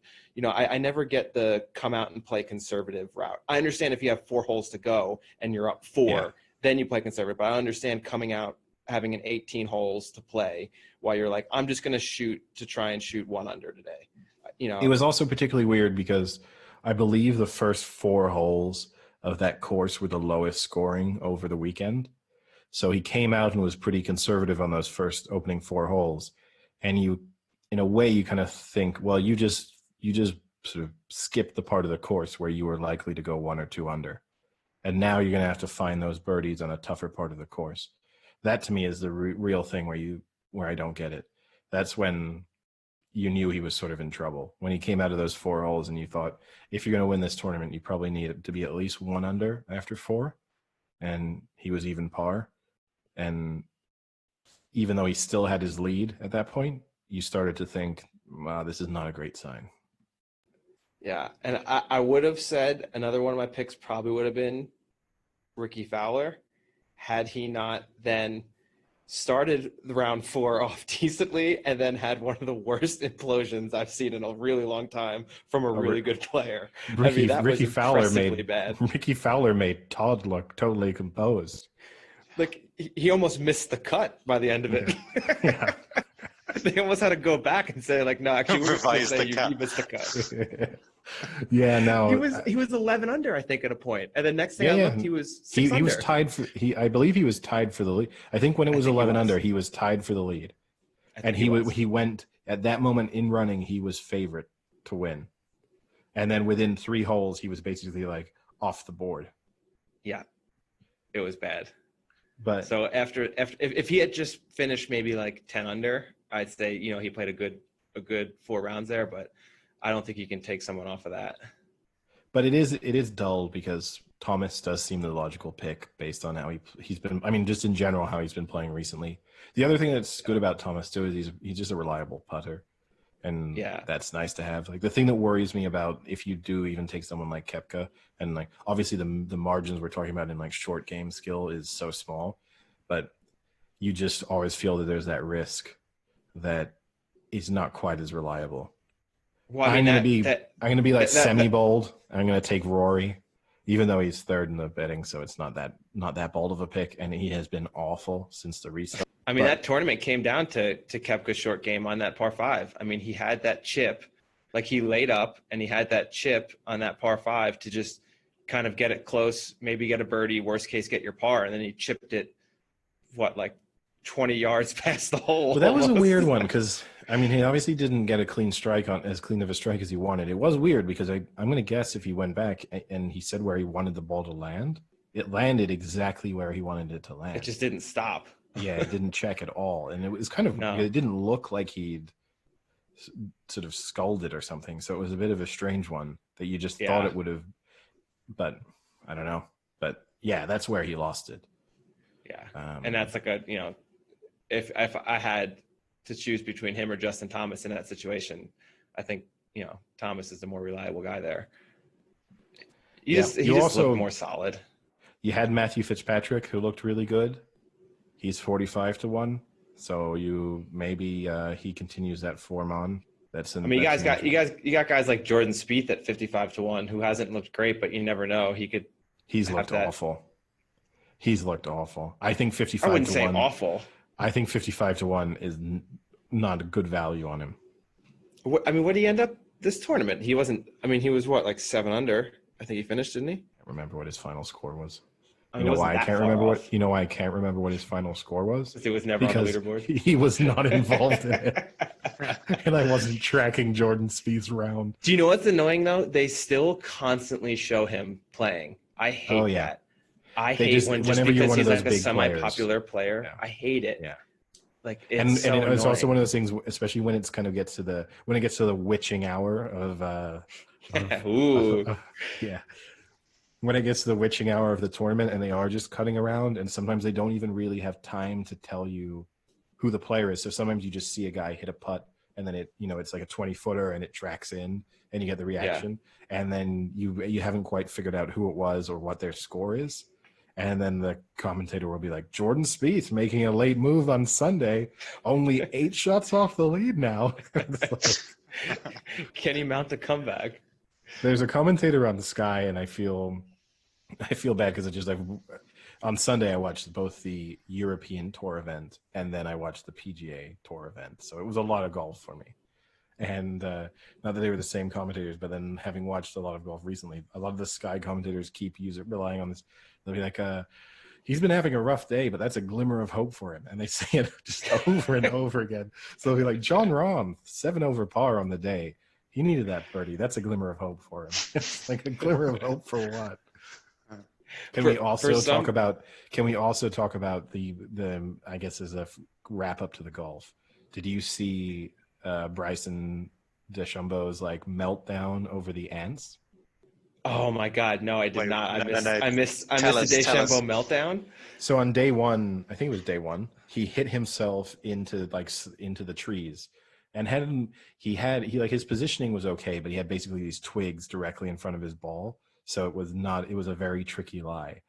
And he then claimed he saw one fire ant, and that and then he looked at this. He called one of the rules officials over, and if your ball is in an ant, like on an ant hill or by a swarm of wasps or something, in an alligator's mouth, you can take a drop for relief, a free drop. So he was arguing that his ball was located on an anthill, and that he was asking was he allowed to take relief, and also that it was an animal hole, because there were animal holes around him, and they proceeded to have what must have been like a 6 or 7 minute debate. You can watch the video and they debated, and the rules official, the caddy is Josh Ramo's caddy is like, what constitutes a hole? And the rules official is like, I don't know, a hole. And then did they have to bring in like a veterinary expert? And then in the end, they just decided not to allow him. He didn't get relief. And then he at that point he was up with the leaders. He was like 4 under par or something at that point on day one. And then he just fell apart, and like mentally he was done. But then the only thing I liked about it, either then on Friday or Saturday, Koepka basically hit himself into it was Friday, it was the day after, into an identical situation. And as he was, but not with the twigs and stuff around him, but basically in the same patch of woods. And as he was standing there waiting to take his shot, Koepka, which got caught on the microphones, Koepka was like, "Oh wait, is that an ant?" It's good for the banter. So I love that he trolls him. Yeah. Well, it's weird because golf needs to make the final day one time. Like, you just have to hope that the cards play right, and it's DeChambeau and Koepka in a finals on the same pairing. Well, that's the thing. Not, but no, I mean that's where I feel like golf has missed a trick, because you would have hoped that this, like, no fans would have allowed to hear more interactions between the golfers. Yeah, and it hasn't really changed. And you would have thought that, especially because when they're doing the flipping from golfer to golfer, it's all on a delay anyway. So at that point, why can't you just have basically every player mic'd up, knowing that you're never going to have him say something awful and have it go on TV, but you're going to get some funny interactions between them, which you get anyway just because of the microphones positioned around the course. But just to get more of that, and also that's what I liked when you listen to the like Mickelson, Brady, Woods, Manning game. Just even listening to their strategy, like listening to a really good golfer when he's really plotting out, okay, this is what I'm going to try and do. Like, I like that when you can hear a caddy and a player plotting really planning their shot, and they're talking about like, wind's coming in, we're going to put it like just out here, let it fade back in, we want it to land right there, it's going to roll down. And similarly, even with the Manning Brady thing, what was really cool about that too was listening to Woods and Mickelson read the greens for them, and just seeing how well they read the greens. So they're just like just two balls right of the cup, and like never wrong, That's really impressive. It's also like one of those things, we've talked about before, where they're saying stuff where you almost have to question whether it's a real thing that they're talking about, where they're so detailed. Like, you see how there's like that one grain of grass right there that's like slightly not cut as much as the rest. The ball's going to cut sharply as soon as it hits that. It's like, come on, buddy. Yeah, you don't know if they're just trying to we got to make this sound complicated so that not everyone thinks they can become a professional golfer. Yeah. Like the real read is ball go left. Yeah, the only thing holding us back is that we can't be like, the apex of the putt is going to be right here. Yeah. And also with regards to the Mickelson match play, it'd be nice to see more Charles Barkley commentating, because that was a treat. Yeah, I liked Barkley. And I'd like to see more of Barkley interacting with players during their round. Yeah. But I think you're right. They should be mic'd up just like that, because I think a lot more people did enjoy it. I mean, there was a lot more talk on social media about, the actual interactions of them talking. And they weren't on Twitter and stuff showing their great shots, except for that annoying ass Brady nice shot he had, otherwise playing a terrible round. But the thing that they kept talking about the most was like they would replay that clip of Mickelson breaking down that putt, where people were just amazed at how accurate he was and how detailed. That's what was neat about that match. Well, that's the other thing too, is so like in the European Tour event, it was basically being contested between a number of players going into the final few holes who'd never won a European Tour event before, so they were all pretty nervous. There were one or two moments when someone with a boom microphone, though, well, a microphone on a stick, was able to speak to them as they like hit their tee shot. Then he'd go up and say like, "How are you feeling?" Blah blah blah. To me, that's really interesting, and I don't know why. As for golf, obviously, I can see why some players would say, "I don't want to deal with that. I don't want to have to interact with a commentator mid-round."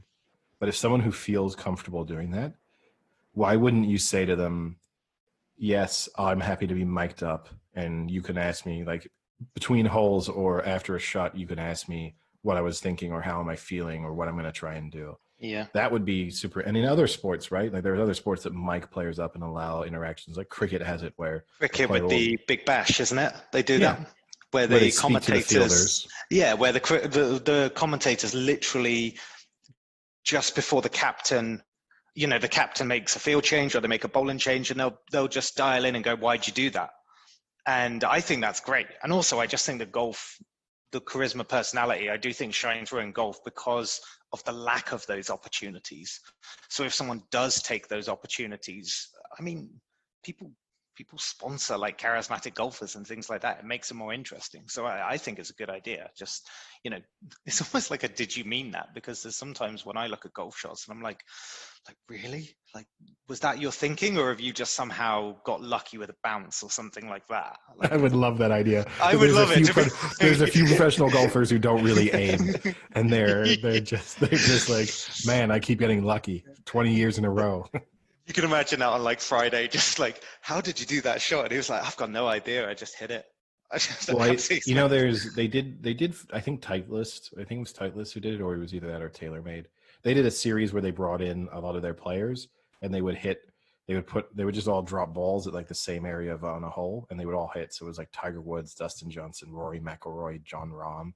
They were put them in a spin, and they were just all hitting, and they were talking. The bit was just them talking to each other about how they hit things, and even kind of giving each other tips. It was basically like imagining how they would discuss things on the range.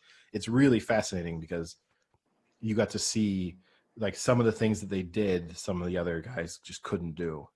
And for example, at one moment, I remember watching one of them where Tiger Woods is trying to explain to them how to do something, and Rory McIlroy is just like, "No, like can't do it." And like the way you're explaining it is not how a human would tell someone to do something. Like he was just like Tiger Woods' mental approach to like where his hands are positioned and all of that. It's just not a normal way someone thinks about things. But then the person who comes out of it the worst is Dustin Johnson, who just comes across as it like he kind of seems like an idiot who doesn't really know what he's doing. Yeah, and it's just somehow like, I just do this and it works. Like that was basically his, like Rory would be like, "Oh yeah, I put it like back in my stance for this. Like this is the reason why I do this." Jon Rahm was like giving insights. There's one where they're hitting out of the bunker, and Jon Rahm is giving like tips from like Seve Ballesteros, and like this is like how all the Spanish guys hit bunker shots because of Seve. Like he gives this one insight where he says that like Seve basically once the ball landed, he thought of it as a putt. So like, whereas a lot of people chip out of a bunker and they're kind of like putting out, like Seve's goal was like when the ball lands, it rolls, and from that moment on, I'm imagining the roll of the ball in the same way I would imagine a putt from that distance. Got it. Which seems obvious, but it's not the way most people like would imagine their chip shot. Mm-hmm. And so they're all sharing these little insights, and then Dustin Johnson's just like, "I do this," and he's just like literally just swinging his club away, and he's just like in the background at times. The rest of them are all breaking it down, and Dustin Johnson's just like hitting balls like nonstop, and obviously very well. Like it's not no skill, but he's like not giving any insight. He's clearly just like hit ball. Like I just love hitting balls, or maybe I'm just good at hitting balls. The Tiger Woods comment reminds me of I'm pretty sure it was A-Rod speaking about Pete Rose. I've never heard that. I'm pretty sure it was Pete Rose. He said that, I mean, A-Rod, obviously, he's notorious for being a guy who just practices nonstop. He used to have, that hitting cage from when he was 4 years old in his backyard, just hitting like thousands of balls a day. And he said he met Pete Rose one day, and Pete Rose was kind of just at batting practice, kind of giving some tips. And he said Pete Rose was telling him stuff that he had never even conceptualized or had even thought about or heard from anyone else. And he's like, I thought, being the type of dedicated person I was, I've heard everything. And then Pete Rose came out and just completely blew my mind. Like, he was at a whole different level of a baseball swing than anyone else. And that reminds me of Tiger Woods, he's like, doesn't think as a normal human would. And there was even that recent thing with Tiger Woods. I saw he has like his golf club workshop. Have you ever seen that? Where he has thousands upon thousands of clubs just in this workshop, and he himself tweaks them and like changes the angles and changes the lengths, and it's crazy. I mean, I can't imagine any other golfer being that dedicated. Yeah, but at the same time, Tiger Woods has probably figured out I either get this out and shave a little bit off this latest club head, or I go out and bang some strippers. So which it's part of his he's like worked out. This is like part of his treatment, like how he deals with sex addiction. He's like, the only thing I can do is like I got to play with one stick or the other. Yeah, I thought I was gonna make that same joke. Damn it. He went to rehab and they said you got to choose a stick. Yeah. What's your preferred club? Yeah, choose your weapon. Yeah, I mean the Pete Rose one, I remember seeing on one of the like Inside Baseball or whatever, some Fox show where they do that in studio thing where there's like the mini baseball diamond, and they had Pete Rose with Frank Thomas and A-Rod, and it's the same thing. Like A-Rod and Frank Thomas are obviously two of the greatest hitters of the modern era, and Pete Rose starts breaking down like what he would do if he was in a slump and what he would do, how he would do if he felt he was up against certain pitchers. And he kind of talks his way through all these things. And Frank Thomas and A-Rod are just there being like, I never thought about it. Like, that's such a good point. I never thought about it. And you're talking about like two of the greatest hitters in the modern era, both of whom are retired. And suddenly they're getting this tip where they're like, I wish I'd thought about that during my playing career. Yeah. And that almost brings me on to my favorite Peter Rose anecdote, which is that when he told that story from when he was with on like visiting U.S. troops in Vietnam, and with Joe DiMaggio, and he talks about having to. There was a shower where he had to pull like the only way you could get water was you'd fill a bucket up with water, and then someone else would pull a rope so that the water gradually fell on you as you were showering. So it was like a 2-man thing. Okay. And so he was there with Joe DiMaggio, and he had to pull the rope for Joe DiMaggio as he was showering. And his like that main just sounds insight, so weird. Yeah. His main insight into Joe DiMaggio, the question was like, so how would you describe Joe as a person? And he's like, all I can say is he's a penis with a man hanging from it.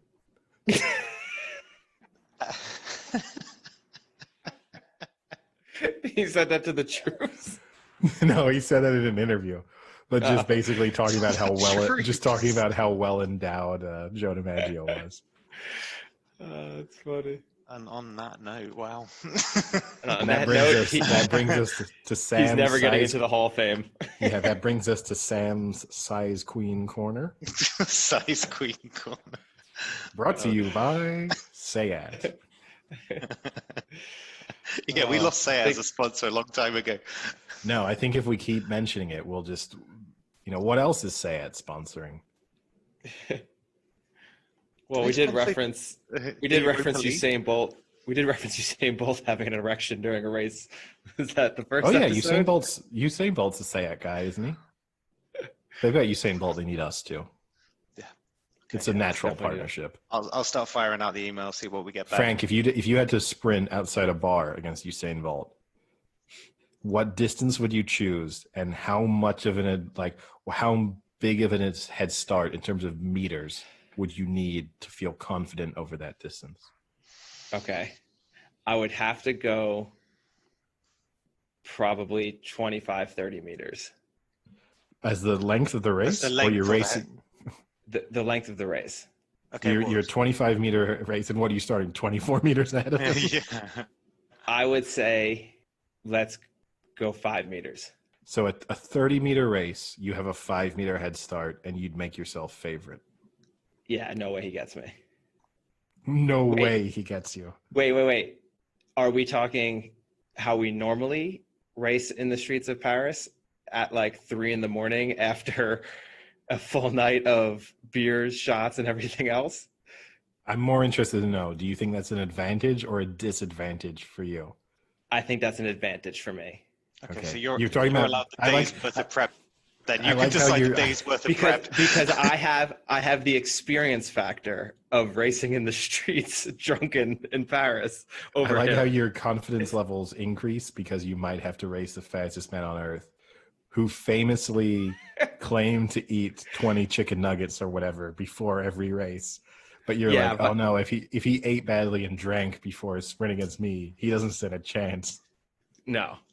Chicken wings and shots of Jägermeister are two completely different things. But are you drinking the same amount before the race? Like we're just doing like a night.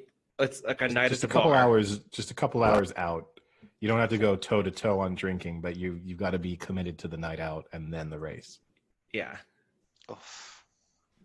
All right, Sam. How big of a head start would you need before you felt comfortable? And over what distance? How many meters am I allowed to close to the finish? If it's a 100-meter race and you think you need a 99-meter head start, you can say that. That would be pretty embarrassing for my.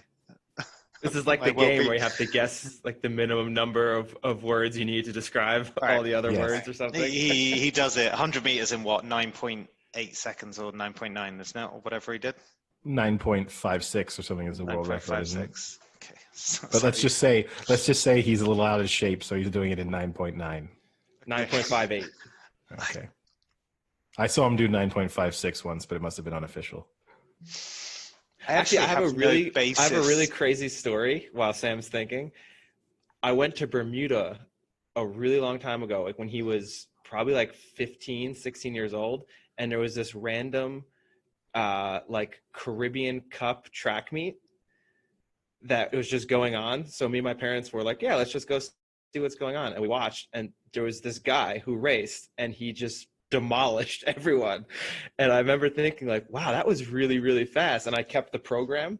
And then fast forward 4 years later, it was me. I watched Bolt race. And I was like, no one saw that twist coming. And it was Sam.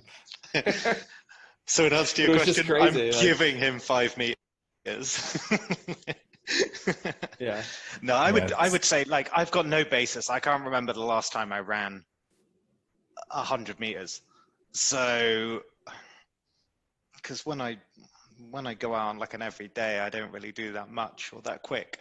So I'd probably say you don't just go out and just sprint the streets of London. just full on like zombie chase, mad sprint through the roads.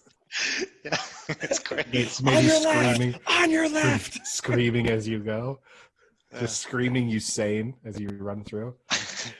I'd probably say I'd probably want a fifth or a quarter off him, like 25 meters. So wait, so you're racing 100 meters, and you think if you had a 75-meter head start, you win? I still think I probably need more, right? Let's say I'd probably need about 40. Let's do. I would probably say I need. Let's just go really easy here. Maybe half. So give me a 50-meter head start on a 100-meter race, and I think it'll be close. No, you should win. No, come on. Because think about it. If he's not in full training, so like let's say he runs a 10-second. Yeah, you're not running. Even over 100 meters, you're running a sub 20-second 100 meters. I would hope. You can run 50 meters in 10 seconds. If you can't do that, Sam, you need to start running the streets of London. I sure hope so. If you're not doing that, I don't know. I honestly, I've got no start training for the. I've got no basis. Like you two seem to have a better basis of my metabolism and ability than I do. But I think you could probably run 100 meters. I think you could probably run 100 meters in 14 seconds. I think that's optimistic. I'll say 16.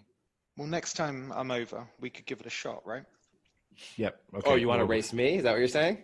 No, that's just you being competitive. I just want to see what I'll do. But okay, so I think I'd be around 14, 15. I'm going to really train hard for that now because I now know I've got like 8 weeks. Eddie, do you have like insight? Is Usain Bolt going to be in Paris the same time? I've invited him. Our guest next week will be Usain Bolt. And it's part of our Sayat sponsorship deal, actually. It was I negotiated hard with them. And I was like, look, the money's nice. The free cars are okay. We're not that excited because they're just Sayats.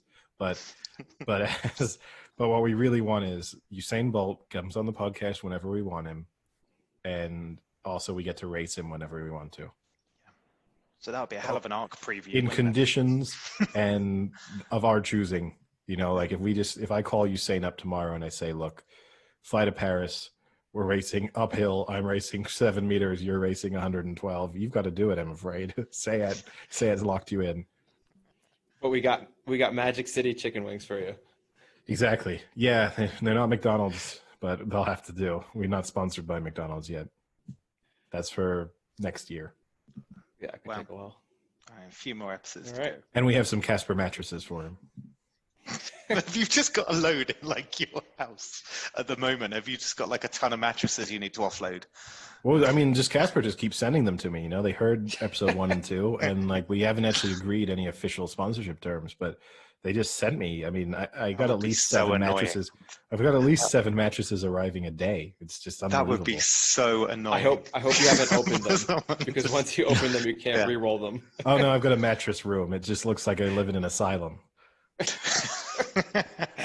Oh, does Tim stay there? Yeah, that's where Tim lives. We'll get Tim on for the viewers. Once the padded cell has been prepared, that's. If you think Usain Bolt would be a great interview, wait till we get our friend Tim on. Yeah, we'll bring him in from Casper Corner, and Casper Corner, and he can from the safety of a padded cell, he can share his stories with us. Yeah. All right. Well, I think on that note, we should wrap up.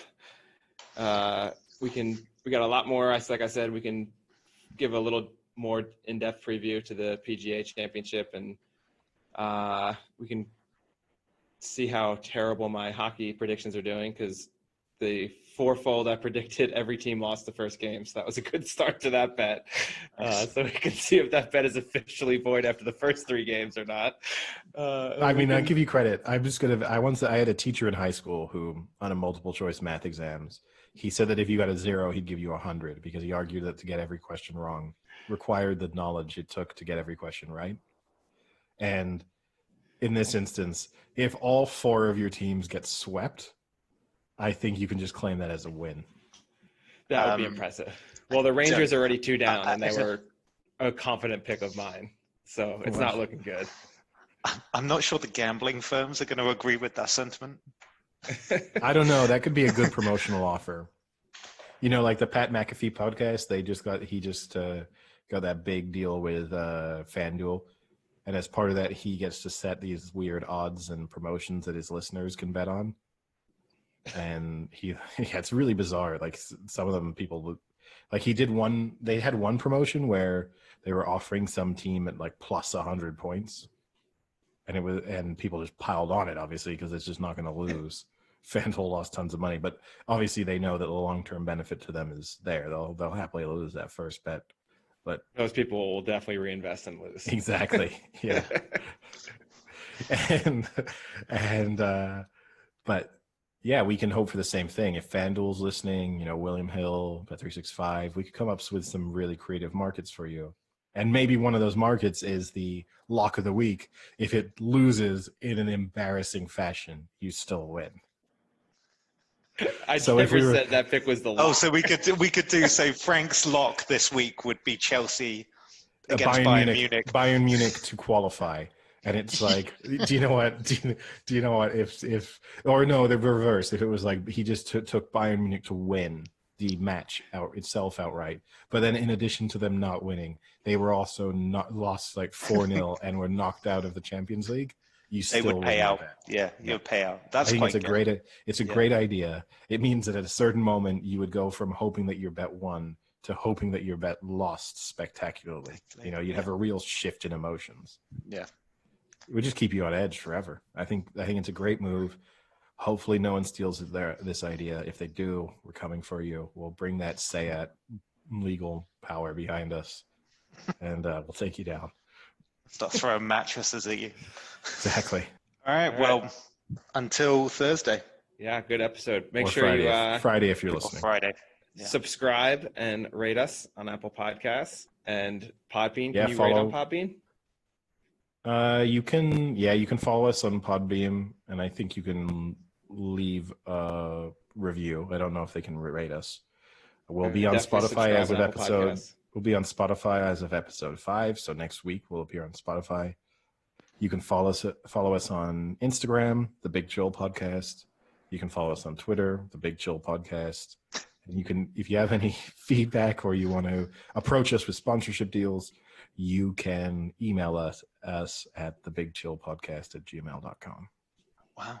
Consistency, Perfect. brand consistency is the way forward. You don't know how much we had to pay. It's lucky we had those Say It sponsorship deals, because the amount of money we had to pay to get all of those handles is just impossible.